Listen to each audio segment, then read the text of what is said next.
आप पूरी रामचरितमानस पढ़ना।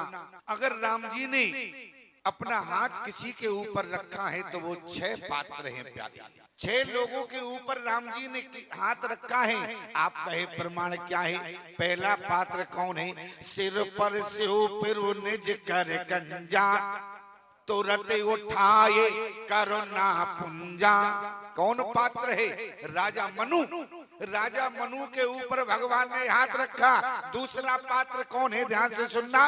कर सरोजे, कर सरोज सिर पर से ओ कृपा सिंधु रघुवीर।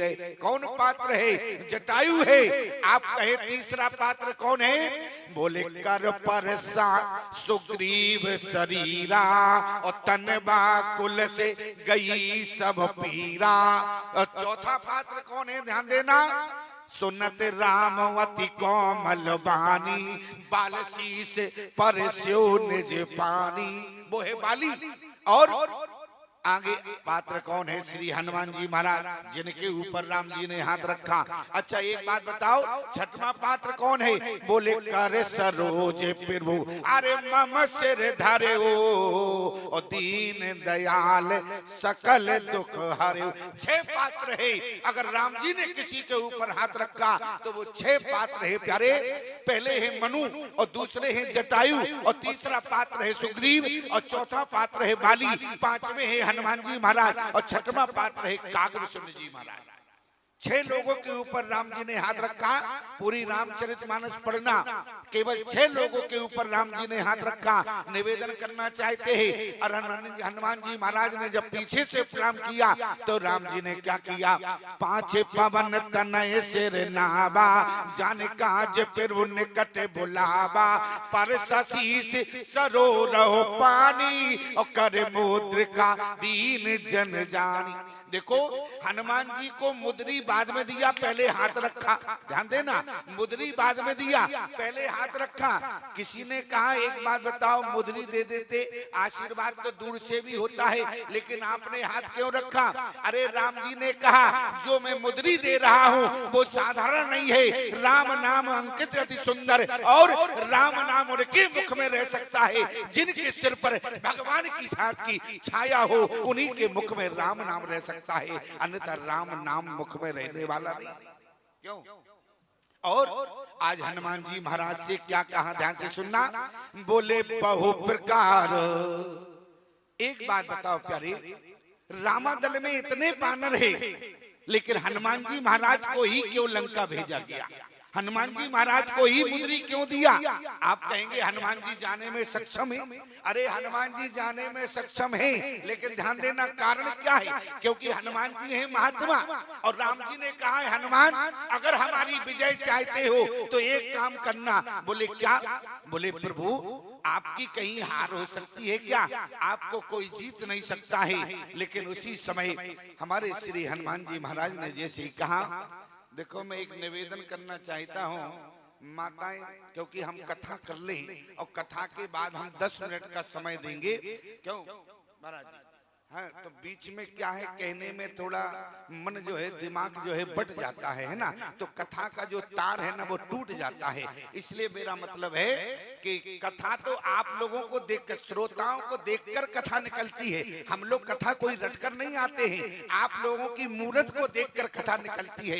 इसलिए माताओं को किसी के मंच पे ना आने दिया जाए, और कथा के बाद हम 10 मिनट देंगे आप सभी लोगों को। और ध्यान देना, ये वही पादुकाएं हैं जिन पादुकाओं ने 14 वर्ष अयोध्या में राज किया। और ईमानदारी से बताओ, भरत जी को पादुकाएं कहां से मिली थी? क्यों? भरत जी को पादुकाएं जो आधार के रूप में मिली हैं वो कहां से मिली हैं? क्यों? दिल्ली से। कहां से मिली हैं? चित्रकूट से। और ये पादुकाएं कहां से आई हैं? बोले चित्रकूट से आई हैं। प्यारे, बड़े सौभाग्यशाली हो, आपको प्यारे आज पादुकाओं का स्पर्श करने का सौभाग्य सभी लोगों को मिलेगा। मैं आपसे निवेदन कर रहा था, राम जी ने कहा देखो हनुमान हमारी जीत होना मुश्किल है। बोले क्यों? क्योंकि हमारे पास 3 वोट है और 3 वोट है रावण के पास, और जब बराबर वोट हो तो कौन जीत सकता है? हनुमान जी ने कहा तुम्हारे पास कौन से वोट है? तो राम जी ने क्या कहा? अगर रामा दल में वीर है तो बोले रावण के दल में भी वीर है। अगर हमारे यहाँ सती है, रामा दल में सती है, तो रावण के यहाँ भी सती है। और अगर हमारे दल में महात्मा है, संत है, तो रावण के दल में भी संत है। और जब 3 वोट है तो राम की विजय कैसे हो सकती है? अगर 1 वोट हमारी तरफ आ जावे तो राम की जीत हो जाएगी। हनुमान जी ने कहा तो आप कहो तो वीर कौन है? बोले वीर मेघनाथ है, यहाँ वीर लक्ष्मण है, यहाँ सती सुलोचना है, यहाँ सती सुलोचना है, वहाँ सती उर्मिला है, यहाँ संत हनुमान है, वहाँ संत विभीषण है। ध्यान देना, तीनों जगह, दोनों जगह वोट बराबर है। राम जी ने कहा 1 वोट हमारी तरफ आ जावे। हनुमान जी ने कहा आप कहो तो सुलोचना को लेकर आ जावे। राम जी ने कहा जो काम रावण ने किया है वो रामा दल का व्यक्ति करेगा, तो राम और रावण में अंतर क्या रहेगा? हनुमान जी ने कहा तो कहो को वीर को वही निपटा देवे। बोले नहीं, वीर का हिसाब तो रणभूमि में होगा। बोले तो फिर? बोले संत निष्पक्ष होता है, अगर संत तो सबका होता है प्यारे। अगर संत विभीषण इस तरफ आ जावे और संत संत से प्रभावित होता है, क्यों? बोले खग समझे खग ही की भाषा। ध्यान से सुनना, खग समझे खग ही की भाषा। और मैं केवल इतना कहना चाहता हूँ, हनुमान जी ने रावण से कहा था रामचरण पंकज और धरहो, लंका अचल राज तुम करहो। तो ईमानदारी से बताओ रावण समझ पाया क्या? कौन समझ गया? बोले संत विभीषण समझ गए। इसलिए देखो जाए अरे चरण जल जाता। गोस्वामी तुलसीदास जी को लिखना पड़ा क्या? अरे तुमरो मंत्र विभीषण माना, लंकेश्वरो भय सब जग जाना। याद रखना प्यारे, इसलिए हनुमान जी को भेजा गया। और हनुमान जी को 3 काम सौंपे गए। एक काम करना हनुमान, बोले बहु प्रकार सीताएं समझायो, और कहे बल बिरहे बेगे तुम आयो। बहु प्रकार हनुमान जी महाराज बोले क्षमा करना। बोले क्यों? अरे तुम्हारा पूरा परिवार लगा रहा, आपने जानकी को समझाया, और जानकी ने अगर आपकी बात मानी होती तो आज माता जानकी लंका में नहीं होती। प्रभु क्षमा करना, समझा नहीं सकते लेकिन निवेदन कर देंगे। हनुमान जी ने कहा आप कहो तो निवेदन कर देंगे। राम जी ने कहा कोई बात नहीं, तो निवेदन कर देना। दूसरी बात क्या कही? बहु प्रकार सीताएं समझायो, कहे बल। बोले बल के बारे में मुझे क्या कहना है? अरे बल के बारे में तो जयंत ने बता दिया है, अतुलित बल अतुलित प्रभुताई, और मैं मति मंद जान नहीं पाई। और बोले तीसरा बात क्या कही है? तीसरी बात क्या है? बहु प्रकार सीतई समझायो, और कहे बल बिरहे बेगे तुम आयो। तीसरी बात रही की कही। हनुमान जी महाराज हाथ जोड़कर खड़े हो गए। बोले प्रभु क्षमा करना। बोले क्यों? बोले पति पत्नी के बीच में जो वियोग हो उसका वर्णन केवल अनुभवी पुरुष कर सकता है। क्यों?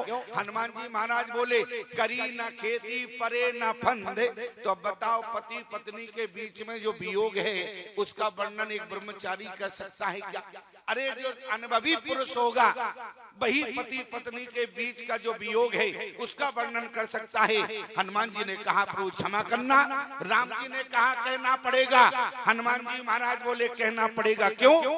आज राम जी महाराज हनुमान जी की परीक्षा ले रहे। ध्यान देना, हनुमान जी महाराज मर्यादा पुरुषोत्तम के मर्यादित बेटा है। और अगर मैं मर्यादा की बात करूं प्यारे, केवल मर्यादा की बात करना चाहता हूं। आज अगर मर्यादा है तो केवल समाज में आज मर्यादा देखने को मिलती है। तो प्यारे गांव की भूमि में मुझे मर्यादा मिलती है, शहरों से तो मर्यादा समाप्त हो गई। आप कहे कहना क्या चाहते हो? अरे हमारी ना मानो तो एक बार प्यारे हमारी माताओं की ओर नजर उठाकर देखो। अगर यहाँ पर इस पंडाल में अगर 70 वर्ष की भी मैया बैठी है तो उनके सिर पर पल्लू है, और शहर से तो पल्लू गायब ही हो गया। क्यों? गलत तो नहीं कहा, ईमानदारी से बताओ। यहाँ अगर 70 वर्ष की भी मैया बैठी है, अगर 70 वर्ष की आयु की भी माता जी विराजमान है, तो उनके सिर पर पल्लू है और शहर से तो पल्लू गायब हो गया है।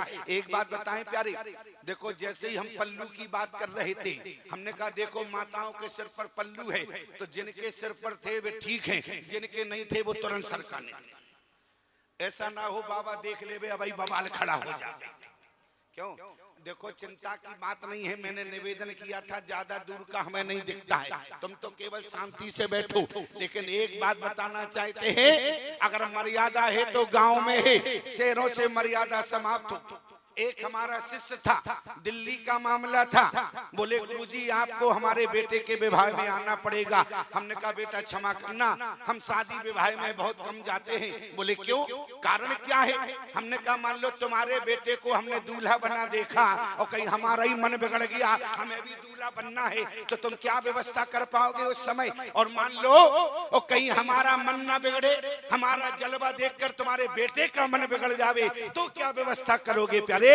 इसलिए ध्यान देना, बाबाओं को बारात में नहीं जाना चाहिए। उसने हमसे कहा कैसी बातें करते हो, अरे राम जी के विवाह में तो बाबा ही बाबा गए थे। हमने कहा ये याद रखना, राम जी का विवाह हुआ त्रेता में, और ये है कलयुग का मामला। क्यों? ये है कलयुग का मामला, और कलयुग के मामले में गारंटी किसी की नहीं है। क्यों? अच्छे अच्छे बदल गए तो कलयुग में गारंटी किसी की नहीं है, इसलिए ध्यान देना। हमने कहा महात्माओं को बारात में नहीं जाना चाहिए, तो बोले एक बात बताओ, आप हमारे गुरु हैं और हमारे बेटे के विवाह में आप नहीं आएंगे तो वर वधू को आशीर्वाद कौन देगा? हमने कहा भले आदमी, मैंने कहा कलयुग में महात्मा को और मैं बारात में नहीं जाता हूँ। बोले आपको चलना पड़ेगा। हमने निराश देखा, जैसे ही मना किया तो बेचारा निराश हो गया। हमने कहा बेटा निराश मत हो, अगर मुझे थोड़ा भी समय मिलेगा तो मैं तुम्हारे बेटे को आशीर्वाद देने बारात में जरूर आऊंगा। और यही हुआ, मैं थोड़ा सा समय निकाल के उसके बेटे की बारात में पहुंच गया और ऐसे ही मंच बना हुआ था और प्यारे वर वधू दोनों खड़े हुए थे। और जैसे ही जयमाल कार्यक्रम हो गया, मुझे उसने बुलाया, बोले बाबा जी गुरुजी जल्दी आओ, आप आशीर्वाद दे दो, आपको जल्दी निकलना था। हमने कहा निकलना तो है बेटा जल्दी। बोले तो जल्दी आशीर्वाद दो। और जैसे ही हम मंच पर खड़े तो हम देख कर रह गए। हमने कहा आशीर्वाद किसे देवे? आप सोच रहे होंगे अरे आशीर्वाद देते और वहां से चल देते। अरे आशीर्वाद किसे देवे? हमने वर को देखा, वधू को देखा, तो वर तो दिखा नहीं, दोनों बराबर दिख रहे हैं। वर माने होता है दूल्हा, ध्यान देना, वर माने होता है दूल्हा। और हमने क्या देखा, जो लड़का था ना वो भी शेरवानी पहने था, अच्छा जो लड़की थी वो भी शेरवानी पहने थी और दोनों के सिर पर पगड़ी थी। और जो लड़का था वो क्लीन शेप में था। अब समझ में ना आवे इसमें कौन वधू है कौन वर है। अब हम तो भाई समझ ना पाए तो हम आशीर्वाद किसे देवे? अब आप लोग सोच रहे होंगे स्वामी जी क्यों मजाक कर रहे हो, आप तो आशीर्वाद देते और वहां से निकल लेते। प्यारे बहुत बड़ी समस्या हुई, किसे आशीर्वाद दे देवे? मान लो हम लड़का से कह देते अखंड सौभाग्यवती रहो, तो वो कहेगा दिमाग खराब हो गया क्या तुम्हारा? क्यों? अरे जरा विचार तो करो, कहीं मैंने लड़के को आशीर्वाद दे दिया सौभाग्यवती का, तो वो कहेगा गुरुजी क्या पागल हो गए हो क्या? तुम्हें ये भी नहीं दिख रहा है किसको क्या आशीर्वाद देना चाहिए? तो एक मंच के नीचे खड़े हुए थे भाई साहब, बड़ियल कोट पैंट में थे, बड़ियल टाई लगाए हुए थे। हमने धीरे से हाथ रखा, हमने कहा भाई साहब। उन्होंने नीचे से लेके ऊपर तक हमें देखा, बोले शर्म नहीं आती है? हमने कहा क्या मतलब? बोले भाई साहब किसे बोलते हो? हमने कहा भाई साहब को भाई साहब नहीं तो क्या भाभी जी बोले क्या? क्यों? अरे भाई साहब को कोट पैंट में खड़े हो, बड़ी टाई लगाए हो, तो हमने कहा भाई साहब, क्योंकि हम पूछना चाहते थे इनमें वर वधू कौन है, हमें बता दो, आशीर्वाद देना है। और जैसे ही हमने कहा भाई साहब, और जैसे ही हमने कहा भाई साहब गर्म हो गए। बोले आपने मुझे भाई साहब कैसे कहा? हमने कहा क्या मतलब? बोले हम तो लड़की की माता जी है, हमने शर्म। क्यों? धिक्कार है ऐसे जीवन को प्यारे जहां मर्यादा खत्म हो जाए। अगर मर्यादा है तो गांव की भूमि में मर्यादा है। एक बात और कहना चाहते हैं माताओं, आपके सिर पर पल्लू है, इसलिए मुझे याद आ गया, जीवन में 4 जगह अपने सिर को कभी मत खोलना। 4 जगह जीवन में कभी सिर को नहीं खोलना चाहिए। पहला स्थान चाहे तुम्हारे पिता का घर क्यों ना हो, अगर वहां गमी का माहौल हो तो कभी भी सिर खोल कर नहीं जाना चाहिए। और जो मैया अगर गमी के माहौल में सिर खोल कर जाती है तो उनके पति की आयु में कमी आती है। दूसरा कारण, जो मैया चाहे वहां सूतक लगा हो, चाहे बेटा का जन्म हो, चाहे बेटी का जन्म हो, लेकिन जहां पर सूतक लगा हो वहां पर माताओं आपको कभी सिर खोलकर नहीं जाना है। क्यों? अगर सिर खोलकर जाओगी तो तुम्हारी संतान के जीवन में रोग आ सकते हैं। और तीसरा कारण क्या है? बोले जिस गुरु से तुमने दीक्षा ली है उसका दर्शन करो तो कभी सिर खोलकर मत करना। और चौथा, बोले संत का दर्शन करो तो कभी सिर खोलकर मत करना। अरे भगवान का दर्शन करने जाओ तो कभी सिर मत खोलना। चौथा कारण क्या है? भगवान की कथा सुनो, चाहे वो सत्यनारायण की कथा क्यों ना हो, कभी सिर खोलकर मत सुनना। अगर ऐसा करोगी तो तुम्हारे हाथों की जो रिद्धि सिद्धियां हैं वो सदा सदा के लिए समाप्त हो जाएंगी। इसलिए माताओं, चार जगह जीवन में कभी तुम्हें सिर नहीं खोलना। ध्यान देना। निवेदन क्या है? बोले बहु प्रकार सीते समझायो, कहे पल बिरहे बेग तुम आयो। हनुमान जी महाराज बोले क्षमा करना। बोले बिरह की बात तो एक अनुभवी पुरुष कर सकता है, और हम ठहरे महात्मा, करी ना खेती परे ना फंद, तो हम विवाह का अनुभव तो है नहीं। भला हम पति पत्नी के बीच में जो वियोग हो उसका वर्णन कैसे कर पाएंगे? ध्यान देना। न तो ब्रह्मचारी के बस की बात है, न कर्मचारी के बस की बात है। इसलिए हनुमान जी ने कहा क्षमा करना। हनुमान जी महाराज कहने लगे, प्रभु एक बात बताओ, अगर ऐसी बात है तो आप हमारे साथ लंका चलो। राम जी बोले अभी हम लंका नहीं जाएंगे। हनुमान जी महाराज बोले हम लेकर जाएंगे। राम जी ने कहा कैसे ले जाओगे? हनुमान जी महाराज बोले ले जाना हमें आता है। क्या किया? अरे यह कहना, अरे सवेना कई माथा और चले वो हर से ये धर रघुनाथा। अपने हृदय में राम जी को बिठाकर गए हैं लंका में।